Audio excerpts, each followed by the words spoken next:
Mambo ya Walawi sura ya 14 mstari wa 1 hadi mstari wa 57. Utakaso wa wakoma na nyumba zao.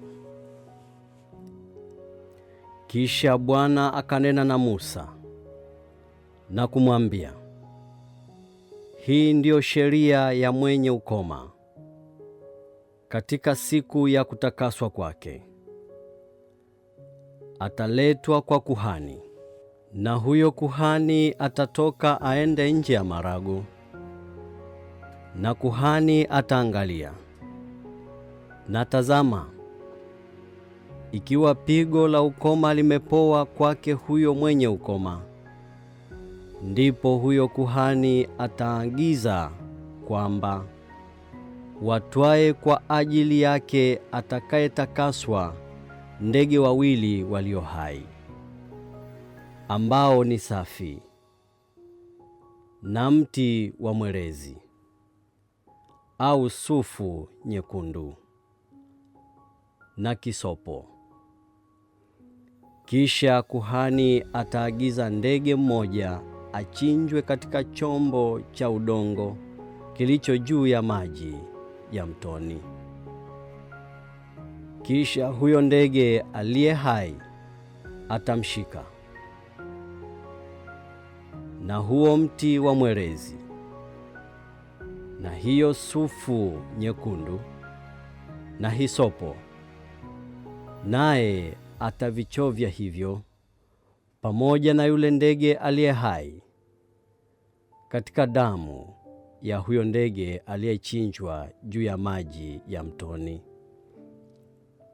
Kisha atamnyunyizia huyo atakayetakaswa na ukoma mara 7, naye atasema kwamba yu safi. Kisha atamwacha yule ndege aliye hai aende zake nyikani.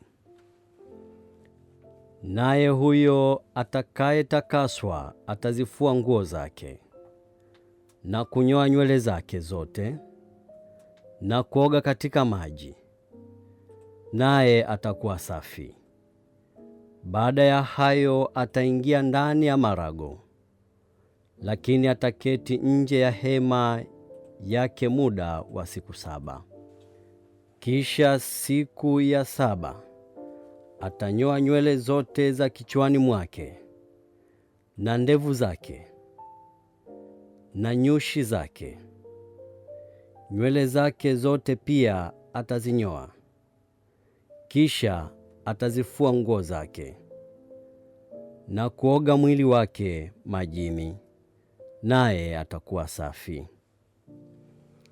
Kisha siku ya 8 atachukua wana-kondoo wawili waume wakamilifu na mwana-kondoo mmoja wa kike wa mwaka wa 1 mkamilifu, na sehemu 3/10 za efa moja ya unga mwembamba kuwa sadaka ya unga kuchanganywa na mafuta, na rogi moja ya mafuta. Kisha kuhani atakayemtakasa atamsimamisha huyo mtu atakayetakaswa pamoja na vitu vile vyote mbele za Bwana mlangoni pa hema ya kukutania. Kisha kuhani atamshika mmoja katika hao wana-kondoo waume na kumsongeza awe sadaka ya hatia pamoja na hiyo logi ya mafuta. Kisha atavitikisa kuwa ni sadaka ya kutikiswa mbele za Bwana. Kisha atamchinja huyo mwana-kondoo mahali hapo wachinjapo sadaka ya dhambi na sadaka ya kuteketezwa ndani ya mahali patakatifu, kwa kuwa kama hiyo sadaka ya dhambi ilivyo ya kuhani, ni hivyo sadaka ya hatia ni takatifu sana. Kisha huyo kuhani atatwaa katika hiyo damu ya sadaka ya hatia, naye kuhani ataitia katika ncha ya sikio la kuume la huyo atakayetakaswa, na katika chanda cha gumba cha mkono wake wa kuume, na katika kidole kikuu cha mguu wake wa kuume. Kisha kuhani atatwaa katika hiyo logi ya mafuta na kuyamimina katika kitanga cha mkono wake mwenyewe wa kushoto. Kisha kuhani atatia kidole cha mkono wa kuume katika hayo mafuta yaliyo katika mkono wake wa kushoto, naye atanyunyiza hayo mafuta kwa kidole chake mara 7 mbele za Bwana. Na katika yale mafuta yaliyobaki mkononi mwake, kuhani atayatia katika ncha ya sikio la kuume la huyo atakayetakaswa, na katika chanda cha gumba cha mkono wake wa kuume, na katika kidole kikuu cha mguu wake wa kuume, juu ya damu ya sadaka ya hatia. Na mafuta yaliyobaki yaliyo katika mkono wa kuhani atayatia juu ya kichwa cha huyo atakayetakaswa, na kuhani atafanya upatanisho kwa ajili yake mbele za Bwana. Kisha kuhani atasongeza sadaka ya dhambi na kufanya upatanisho kwa ajili ya huyo atakayetakaswa kwa sababu ya unajisi wake. Kisha baadaye ataichinja sadaka ya kuteketezwa. Kisha kuhani ataisongeza hiyo sadaka ya kuteketezwa na sadaka ya unga juu ya madhabahu, na kuhani atafanya upatanisho kwa ajili yake, naye atakuwa safi. Tena kwamba ni maskini, naye hawezi kupata kiasi hicho, ndipo atatwaa mwana-kondoo mmoja wa kiume awe sadaka ya hatia ya kutikiswa, ili kufanya upatanisho kwa ajili yake. Na sehemu ya 10 ya efa ya unga mwembamba uliochanganywa na mafuta kuwa sadaka ya unga, na logi ya mafuta, na hua 2 au makinda 2 ya njiwa, kama awezavyo kuwapata. Huyo mmoja atakuwa sadaka ya dhambi, na wa pili atakuwa sadaka ya kuteketezwa. Hata siku ya 8 atawaleta kwa kuhani mlangoni pa hema ya kukutania mbele za Bwana kwa ajili ya kutakaswa kwake. Na kuhani atamtwaa huyo mwana-kondoo wa sadaka ya hatia na hiyo logi ya mafuta, naye kuhani atavitikisa viwe sadaka ya kutikiswa mbele za Bwana. Kisha atamchinja mwana-kondoo wa sadaka ya hatia, na kuhani atatwaa katika damu ya sadaka ya hatia na kuitia katika ncha ya sikio la kuume la huyo atakayetakaswa, na katika chanda cha gumba cha mkono wake wa kuume, na katika kidole kikuu cha mguu wake wa kuume. Kisha kuhani atamimina sehemu ya hayo mafuta katika kitanga cha mkono wake mwenyewe wa kushoto. Kisha kuhani atanyunyiza baadhi ya hayo mafuta yaliyo katika mkono wake wa kushoto wa kidole cha mkono wa kuume mara 7 mbele za Bwana. Kisha kuhani atatia mengine katika hayo mafuta yaliyo mkononi mwake katika ncha ya sikio la kuume la huyo atakayetakaswa, na katika chanda cha gumba cha mkono wake wa kuume, na katika kidole kikuu cha mguu wake wa kuume, juu ya mahali pale penye damu ya sadaka ya hatia.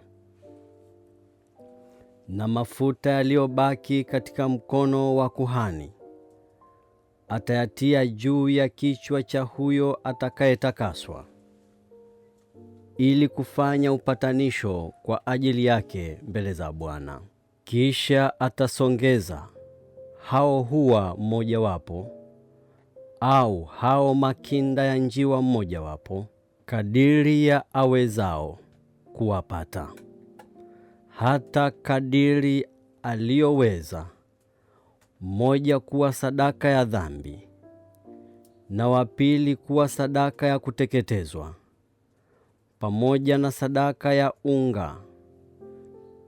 Na huyo kuhani atafanya upatanisho kwa ajili yake huyo atakayetakaswa mbele za Bwana, huyo ambaye ndani yake mna pigo la ukoma, ambaye hawezi kukipata hicho kipasacho kutakaswa kwake.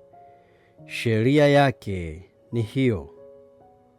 Bwana akanena na Musa na Haruni na kuambia, hapo mtakapoingia nchi ya Kanaani, ambayo nawapa kuwa ni milki yenu, nami nitakapolitia pigo la ukoma katika nyumba ya nchi hiyo ya milki yenu, ndipo mwenye nyumba hiyo atakwenda kumwambia kuhani akisema, naona mimi ya kwamba pana kama pigo katika nyumba yangu. Ndipo kuhani ataagiza kwamba watoe vyote vilivyomo nyumbani, mbele ya kuhani hajaingia ndani kuliangalia hilo pigo, ili kwamba vyote vilivyomo nyumbani visiwekwe kuwa unajisi. Kisha baadaye kuhani ataingia ndani ya nyumba hiyo aitazame, naye ataliangalia hilo pigo. Na tazama, likiwa pigo limo ndani ya kuta za nyumba, nalo lina mashimo, rangi ya majani au mekundu, na kuonekana kuingia ndani kuliko huo ukuta, ndipo kuhani atatoka katika nyumba hiyo mpaka mlangoni pa nyumba na kuifunga hiyo nyumba muda wa siku 7. Siku ya 7 kuhani atakwenda tena, naye ataangalia, na tazama, likiwa pigo limeenea katika kuta za nyumba, ndipo kuhani atawaambia wayatoe hayo mawe yaliyo na pigo na kuyatupa mahali penye uchafu nje ya mji. Naye atafanya kwamba hiyo nyumba ikwangue ndani pande zote, na chokaa watakayo kwangua wataimwaga nje ya mji mahali palipo na uchafu. Kisha watatwaa mawe mengine na kuyatia mahali pa mawe hayo, naye atatwaa chokaa nyingine na kuipaka chokaa hiyo nyumba. Na kama hilo pigo likirudi tena na kutokea ndani ya nyumba, baada ya yeye kuyatoa hayo mawe na baada ya kuikwangua nyumba na baada ya kupakwa chokaa, ndipo kuhani ataingia ndani na kuiangalia, na tazama, likiwa pigo limeenea ndani ya hiyo nyumba, ni ukoma unaokula hiyo nyumba, ni katika unajisi. Naye ataibomoa nyumba, mawe yake na miti yake na chokaa yote ya hiyo nyumba, naye atavichukua vyote nje ya mji, hata mahali palipo na uchafu.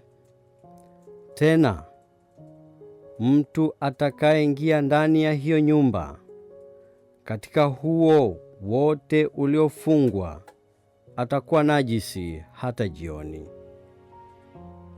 Na mtu alalaye ndani ya nyumba hiyo atazifua nguo zake, naye alaye chakula ndani ya nyumba hiyo atazifua nguo zake. Tena kwamba kuhani akiingia ndani na kuiangalia, na tazama, ikiwa pigo halikuenea katika hiyo nyumba baada ya nyumba kupakwa chokaa, ndipo kuhani atasema kwamba hiyo nyumba i safi, maana pigo limepoa. Naye atatwaa ndege wawili na mti wa mwerezi na sufu nyekundu na hisopo kwa kuitakasa hiyo nyumba. Naye atamchinja mmojawapo wa ndege hao katika chombo cha udongo kilicho juu ya maji ya mtoni. Kisha atatwaa huo mti wa mwerezi na hisopo na sufu nyekundu pamoja na huyo ndege aliye hai, na kuvichovya vyote katika damu ya huyo ndege aliyechinjwa na katika hayo maji ya mtoni, na kuinyunyiza nyumba mara 7. Naye ataitakasa hiyo nyumba kwa damu ya ndege na kwa maji ya mtoni na kwa huyo ndege aliye hai na kwa mti wa mwerezi na kwa hisopo na kwa sufu nyekundu. Lakini ndege aliye hai atamwacha atoke mle mjini aende nyikani. Ndivyo atakavyofanya upatanisho kwa ajili ya hiyo nyumba, nayo itakuwa safi. Hiyo ndiyo sheria ya pigo la ukoma ya kila aina, na ya kipwepwe, na ya ukoma wa vavi, na ukoma wa nyumba, na kivimbe, na kikoko, na kipaku king'aacho, ili kufunza itakapokuwa ni unajisi na itakapokuwa ni safi. Hiyo ndiyo sheria ya ukoma. Mambo ya Walawi sura ya 15 mstari wa 1 hadi mstari wa 33. Magonjwa ya zinaa. Kisha Bwana akanena na Musa na Haruni na kuambia, haya, semeni na wana wa Israeli, mkawaambie, mtu yeyote atakapokuwa na kisonono kimtokacho mwilini mwake atakuwa najisi kwa ajili ya kisonono chake. Na unajisi wake katika kisonono chake ni huu: kama mwili wake unachuluzika kisonono chake, au kama kisonono chake kimezuiwa mwilini mwake, ni unajisi wake. kitanda chochote akilaliacho mwenye kisonono kitakuwa najisi, na kitu chochote ambacho akiketia kitakuwa najisi. Mtu yeyote atakaye kigusa kitanda chake, huyo atazifua nguo zake na kuoga mwili wake majini, naye atakuwa najisi hata jioni. Na mtu atakayeketi katika kiti chochote alichokiketia mwenye kisonono atazifua nguo zake na kuoga majini, naye atakuwa najisi hata jioni. Na mtu atakayegusa mwili wake mwenye kisonono atazifua nguo zake na kuoga majini, naye atakuwa najisi hata jioni. Tena kama mwenye kisonono akimtemea mate mtu aliye safi, ndipo atazifua nguo zake na kuoga majini, naye atakuwa yu najisi hata jioni. Na tandiko lolote atakalolipanda mwenye kisonono litakuwa najisi. Mtu awaye yote atakayegusa kitu chochote kilichokuwa chini yake, huyo atakuwa najisi hata jioni. Na mtu atakayevichukua vitu vile atazifua nguo zake na kuoga majini, naye atakuwa najisi hata jioni. Na mtu yeyote atakayeguswa na mwenye kisonono asipokuwa amenawa mikono yake majini, atazifua nguo zake na kuoga majini, naye atakuwa najisi hata jioni. Na chombo cha udongo ambacho amekigusa mwenye kisonono kitavunjwa vunjwa, na kila chombo cha mti kitaoshwa majini. Na huyo aliye na kisonono atakapotakaswa na kisonono chake, atajihesabia siku 7 kwa kutakaswa kwake, naye atazifua nguo zake, naye ataoga mwili wake katika maji mtoni, naye atakuwa safi.